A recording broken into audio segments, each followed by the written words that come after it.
Good morning, students. Today we will discuss our chapter 6 soil, मृदा या मिट्टी. Now we start reading. We work on it. हम इस पे चलते हैं. Dig into it. इसकी खुदाई करते हैं. And build with it. और इसी से निर्माण करते हैं. इसी साथ निर्माण करते हैं. We depend on it. हम इस पर निर्भर हैं. To grow, बढ़ने के लिए. फूड एंड क्लोथिंग, भोजन और कपड़ों के लिए. फिल्टर वाटर, पानी के फिल्ट्रेशन के लिए. व्हाट इज़ इट, यह क्या है. What do we need to grow plants, हमें पेड़ पौधों को उगाने के लिए किसकी ज़रूरत होती है. This is where crops grow, यह वह है जहाँ की फसल उगती है, जहाँ फसल उगती है. व्हाट इज़ इट, यह क्या है. It provide shelter to many small animals, ये छोटे जानवरों को आश्रय प्रदान करती है, घर प्रदान करती है. व्हाट इज़ इट, यह क्या है. It filters the rain water and enhances the underground water table, यह जो बारिश का पानी है उसको फिल्टर करती है और जो भूमिगत जल स्तर है उसको बढ़ाती है. व्हाट इज़ इट, यह है क्या. The answer of to all this question is soil, और इन सभी प्रश्नों का उत्तर है मिट्टी, मृदा. अब हम पढ़ेंगे सोइल, मिट्टी.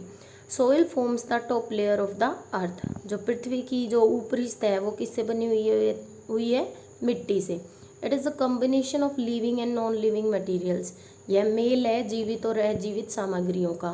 विच इंक्लूड मिनरल, जिसमें शामिल है खनिज पदार्थ. डेड एंड लिविंग ऑर्गेनिज्म, मरे हुए और जीवित जीव. एयर, हवा एंड वाटर, पानी. These all interact with one another making soil, ये सब एक दूसरे से इंट्रैक्शन करते हैं, एक दूसरे में मिलते हैं, एक दूसरे से इंट्रैक्ट होते हैं और क्या बनाते हैं, मिट्टी.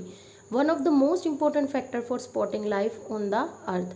सोइल क्या है, एक महत्वपूर्ण, सबसे महत्वपूर्ण या एक बेस्ट मेथड है या सबसे महत्वपूर्ण कारण है हमारी जो लाइफ है उसको सपोर्टिंग लाइफ, अर्थ पृथ्वी पर जीवन संभव होने का सहारा भी एक क्या है, मिट्टी. फॉर्मेशन ऑफ सोइल, सोइल की रचना, मिट्टी की रचना कैसे हुई, निर्माण कैसे हुआ. Soil is formed million of years ago from rocks, soil किससे, हजारों लाखों सालों पहले किससे बनी है, रॉक से. पहले किससे बनी थी, चट्टानों से, रॉक से. ड्यूरिंग द डे, दिन के दौरान, the sun heated the rocks, जो सूर्य है वो क्या कर देता है, पत्थरों को गर्म करता है, चट्टानों को. And they got cool at night, और शाम को जब रात होती है तो वो क्या हो जाते हैं, ठंडे हो जाते हैं. Due to repeated heating and cooling, यही जो रिपीटिशन के कारण, जो ये हमारा दोहराने का कारण है, जिससे क्या होगा, हीटिंग और कूलिंग का, जो गर्माहट का और ठंडक का है. द रॉक्स डेवलप्ड क्रैक्स, जो चट्टानें हैं उनमें दरारें आनी शुरू हो जाएगी. And they broke into smaller pieces, और वो जो दरारें आएंगी तो क्या होगा, वो छोटे छोटे पीसेस में टूट जाएंगी. The flowing water of reverse and rain further speeded up the process, जब अगर उन चट्टानों से या तो कोई नहर, कोई झील या कोई हमारी नदी बहेगी, या बारिश होने के कारण जो वो छोटे छोटे स्मॉलर पीसेस हो गए थे वो रॉक्स के, वो स्पीडली पानी के साथ नीचे बहाव आएंगे. Eventually these pieces become फाइनर and soil was formed, और जब ये बहकर आएंगे तो ये कैसे हो जाएंगे, बिल्कुल छोटे छोटे फाइन पीस हो जाएंगे और किसका रूप ले लेंगे, मिट्टी का. This process is called weathering, और इस पूरी प्रक्रिया को, गर्म होना, ठंडा होना, जल से या नदी के पानी से या बारिश के पानी से बहाव से नीचे आना और फिर फाइन पार्टिकल्स बनना और फिर मिट्टी बनना, इस सारी प्रक्रिया को हम अपक्षय कहते हैं. Decade plants and dead animals mix with the soil and form humus, जो सड़े हुए पेड़ पौधे होते हैं और मरे हुए जानवर होते हैं, ये मिट्टी में मिक्स हो जाते हैं और क्या, ह्यूमस बनाते हैं, धरण बनाते हैं. To make it suitable for growing, मतलब एक खाद का रूप ले लेते हैं ये, और वो क्या होते हैं, उचित होते हैं पेड़ पौधों को उगाने के लिए या उगने के लिए. नेक्स्ट है बेटा, व्हाट डज सोइल कंटेन, मिट्टी के अंदर क्या क्या होता है, अंदर क्या क्या शामिल होता है. देखिए, all soils contain sand, silt and clay particles but in different proportion, जित सारी तरह की मिट्टी होती है ना, उनमें मिट्टी, सैंड, कीचड़ और क्ले, चिकनी मिट्टी के पार्टिकल्स होते हैं, बट इन डिफरेंट प्रोपोर्शन, लेकिन अलग अलग अनुपात में. Sand particles are the largest, then silt and finally the clay, जो सैंड पार्टिकल्स होते हैं वो बड़े होते हैं, उसके बाद जो छोटा, उसका जो छोटा रूप होता है वो सिल्ट, कीचड़ होता है, एंड फाइनली द क्ले, और उस दोनों के बाद जो लेयर है वो किसकी है, चिकनी मिट्टी की है. अब हम बात कर रहे हैं सैंड की। मिट्टी क्या होती है? Sand particles are largest in size. जो मिट्टी के जो कण हैं वो सबसे बड़े होते हैं आकार में।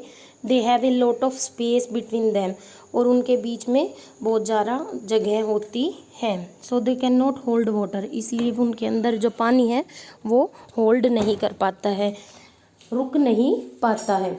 But they can hold a lot of air, लेकिन उनके अंदर बहुत सारी हवा रुक जाती है, फंस जाती है। ऑन रबिंग, जब हम उन्हें रब करते हैं, sand particles feel rough and gritty, और जो मिट्टी के कण होते हैं वो कैसे हमें महसूस होते हैं? खुरदरे और किरकिरे। नेक्स्ट है सिल्ट। सिल्ट होती है बेटा कीचड़ गाद। आपने देखा होगा ऊपर ऊपर पानी होता है लेकिन नीचे जो कीचड़ होता है उसकी बात कर रहे हैं। Silt particles are smaller than sand. मिट्टी से कीचड़ के पार्टिकल्स छोटे होते हैं। दे कैन होल्ड वाटर, वो अपने अंदर पानी को होल्ड रख सकते हैं। दे फील पाउडरी, वो पाउडरी से महसूस होते हैं। ऑन रबिंग, जब हम उन्हें रब करते हैं। व्हेन दे आर ड्राई, जब वो सूख जाते हैं। नेक्स्ट है क्ले, चिकनी मिट्टी। These are the finest particle, ये सबसे फाइन कण है एज कम्पेयर टू सिल्ट और सैंड के। दे फील स्मूथ, ये महसूस कैसा होता है? बिल्कुल स्मूथ, चिकना। व्हेन दे आर ड्राई, जब ये सूख जाता है। एंड बिकम स्टिकिंग ऑन वेटी, और जब हम इसको थोड़ा गीला करते हैं तो ये चिपचिपा सा लगता है। इन एडिशन टू दीज, इन सब के एडिशन में देखें, soil also contains tiny pebbles called gravels. इन सब के सिल्ट, सैंड और क्ले के अलावा इसमें हम अगर ऐड करें तो सोइल के अंदर छोटे छोटे पत्थर भी ऐड होते हैं, उन्हें हम ग्रेवल्स, कंकड़ कहते हैं। मिनरल्स होते हैं, खनिज पदार्थ होते हैं जैसे कि कैल्शियम और पोटाशियम। एंड ह्यूमस, धरण होती है।